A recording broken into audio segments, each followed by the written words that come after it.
ভারতের নিষিদ্ধ ও রহস্যময় একটি জায়গা নর্থ সেন্টিনেল দ্বীপ ভারতের আন্দামান ও নিকোবর দ্বীপপুঞ্জের অন্তর্গত একটি দ্বীপের নাম নর্থ সেন্টিনেল আইল্যান্ড। এটি পৃথিবীর অন্যতম রহস্যময় ও বিপজ্জনক স্থান হিসেবে পরিচিত।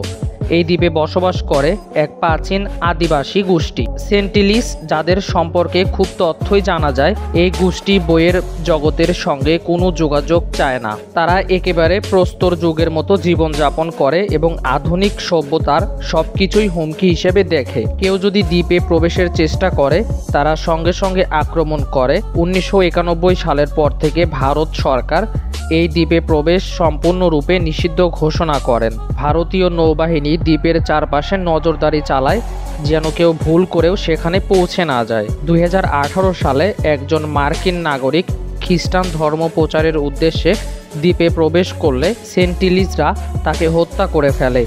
এ ঘটনা বিশ্বজুড়ে আলোড়ন তোলে। এটাই পৃথিবীর একমাত্র জায়গা যেখানে মানুষ ইচ্ছে করেও যেতে পারে না।